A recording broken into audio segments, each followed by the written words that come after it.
السلام عليكم يا شباب، عاملين ايه؟ بتمنى تكونوا بخير. ان شاء الله النهارده درس جديد ازاي هنرسم المبنى اللي قدامكم ده بطريقه سهله جدا وبسيطه ومن نقطتين فقط. وبتمنى تدعموا القناه بلايك وسبسكرايب اشتراك يعني عشان يوصلكم كل جديد. فعلوا الجرس. يلا بينا نبدا عشان ما اطولش عليكم. اول حاجه معانا هنجيب مسطره تمام تكون طويله وهشد خط بالشكل ده كده. وهنيجي في الجنب اليمين هنا هنسيب نقطه وفي الجنب اليسار برضه هنسيب نقطه. تمام، وهنيجي هنا يعني هنسيب الجنب اليمين أكبر شوية من الجنب الشمال وهنشد خط بالطول كأننا بنعمل علامة زائد زي ما انتوا شايفين كده.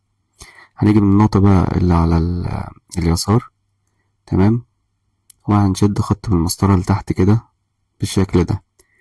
والنقطة اللي على اليمين برضو هنشد خط بالشكل ده في نقطة التقاطع. تمام، هنيجي برضو فوق وهنعمل نفس الموضوع. هنيجي من الجزئية دي أو من النقطة اللي في اليمين وهنشد خط لفوق. وهنيجي من الجزئية من النقطة اللي في اليسار ونشد خط لفوق في التقاطع. تمام، هنيجي في الجزئية دي وهنشد خط بالطول. وهنيجي في الجنب برضو اليسار ده وهنشد خط بالطول.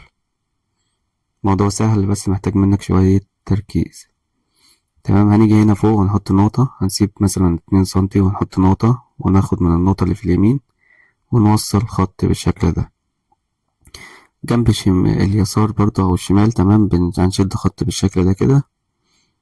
الموضوع سهل جدا، هننزل تحت شوية وهنسيب نقطتين برضه هنشد خطوط من هنا كده من النقطة بتاعتنا اللي في اليمين مسطر عليها زي ما انتوا شايفين كده اهو. والجنب اليسار هنشد برضه خطين مقابلين للخطين اللي احنا عملناهم بالشكل البسيط ده. تمام يا شباب، هنيجي بقى شايفين النقطة اللي فوق دي اهو هنحط عليها المسطرة وهنيجي هنا ونشد خط كده بسيط. والجنب التاني برضه نفس الكلام، لو لاحظتوا المسطرة بتاعتي من تحت على النقطة اللي في اليسار.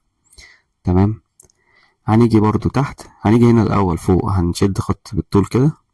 وفي الجنب التاني اهو من هنا كده اهو في نقطة تقاطع خدنا خط لفوق. الجنب التاني هنعمل نفس الكلام برضو من النقطة بتاعتنا اللي في اليسار هنشد خط كده. وفي نقطة التقاطع أو في المقص ده أيوة اللي احنا عاملينه ده هنشد خط بالطول. تمام، تحت برضو نفس الحكاية اهو خدنا من النقطة دي للنقطة بتاعتنا اللي هناك بس هنشد خط طويل شوية. تمام اهو. هو الجنب التاني برضو نفس النظام من النقطة بتاعتنا برضو اللي في اليسار اهي أخدت خط لغاية هنا.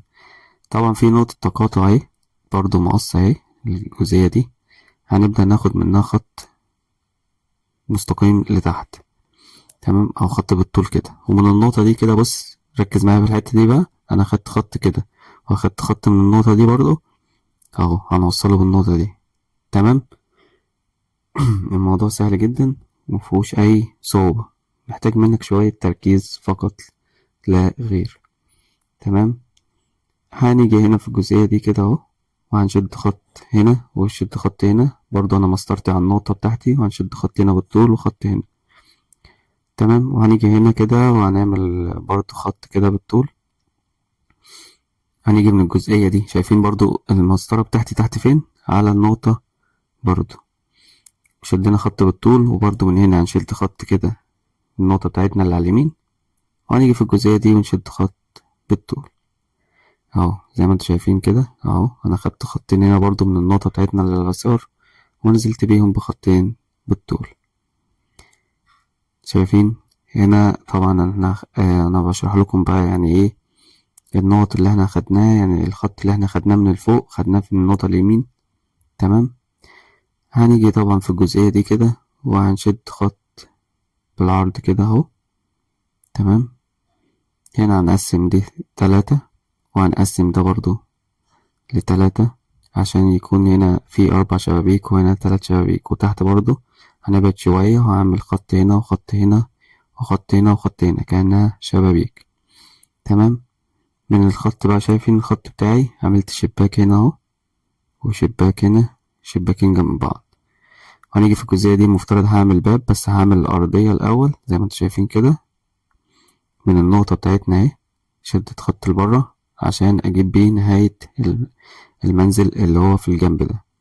ومن النقطة دي وصلت لإيه منزل ببعضه. هنا بقى هنبدأ نعمل المحل اللي في الجنب ده أو الخطوط بتاعة المحل ده. برضو شايفين المسطرة بتاعتي على النقطة اللي في اليسار وبنزل بيها بالخطوط. تمام، موضوع سهل جدا وبسيط. هنيجي بالاستيكة بتاعتنا بقى ونشيل الزيادات اللي انا مش محتاجها خلاص. ركز معايا، انا بشيل الزيادات منين بالظبط؟ تمام، انا بشيل كل الزيادات خلاص اللي انا مش محتاجها، كل الخطوط اللي هي كانت مجرد اللي هي بتساعدني بس. اهو كل الخطوط اللي انا بدأت بيها او عملتها في الاول كانت مجرد اللي هي بتساعدني عشان تسهل عليا الرسم. زي ما انتوا شايفين كده انا بدأت اشيل كل الزيادات، هشيل كل الزيادات بالاستيكة بتاعتي. تمام اهو.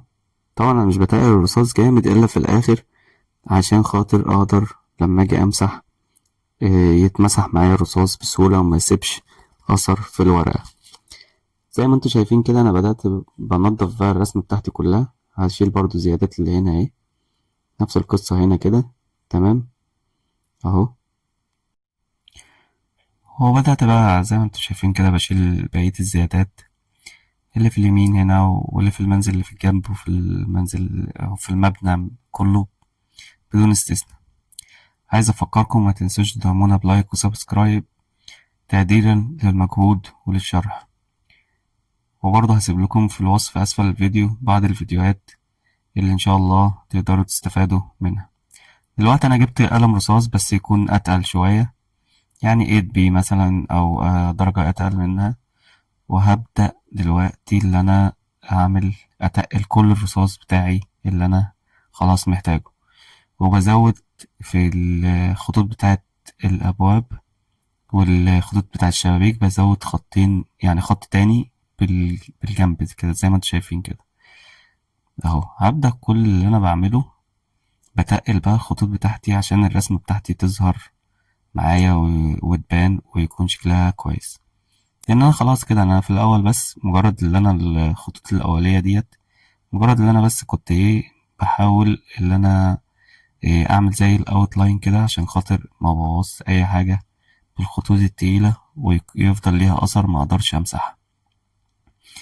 اهو زي ما انتوا شايفين كده انا هبدأ اخطط كل الحاجات اللي انا عايز اتقلها. الموضوع سهل جدا، محتاج منك صبر، تركيز، استمرارية عشان تقدر تنجح وترسم اي حاجة انت عايزها فيما بعد، يعني بطريقة سهلة او بسهولة، مش هيبقى الامر صعب عليك. طبعا الفيديوهات ديت للناس المبتدئة او متوسطة في الرسم. تمام. بتمنى ان انا اقدر افيدكم، وبتمنى ان انتوا تدعموا القناة دايما بلايك وسبسكرايب وتفعلوا الجرس عشان خاطر يوصل لكم اي فيديو جديد انا هنزله على القناة. زي ما انتوا شايفين كده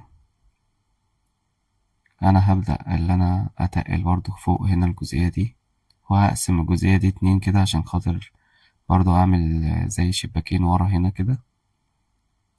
تمام اهو. انا بتقل بقى كل ده وبزود خط كمان جنب الخطوط كده عشان بس يكون في مظهر جمالي للشبابيك في الجزئية اللي فوق دي.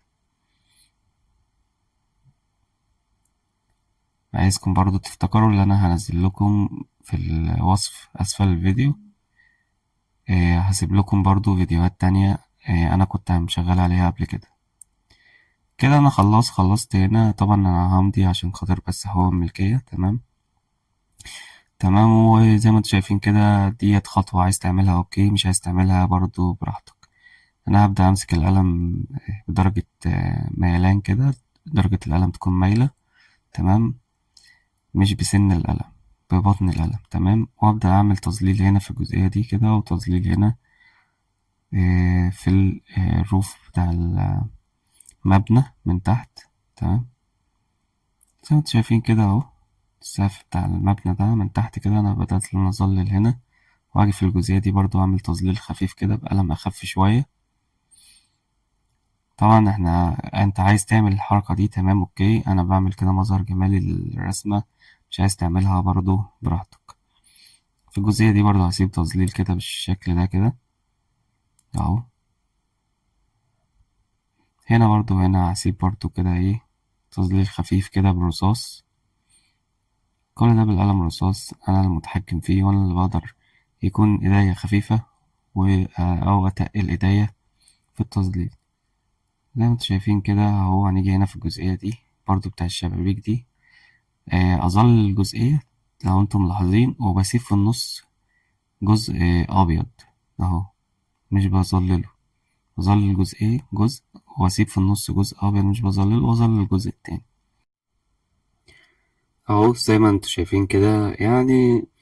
ديت زي عشان نبين الانعكاس بتاع الازاز. تمام، انا بسيب جزء كده ابيض عشان خاطر ابين الانعكاس. بس هنا ظللت برضو الجزئية بتاعة الباب دي.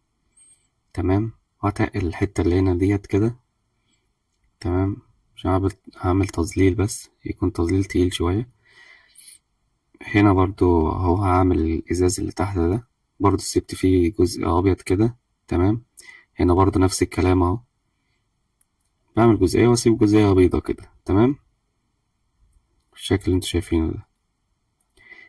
موضوع سهل، عايز بس منك متابعة وتركيز ليس يقل. هنا برضو الشباكين اللي قلت هسيبهم فوق دول اللي عملتهم اهو. تمام، برضو هعملهم كده، هعمل الازاز بتاعهم.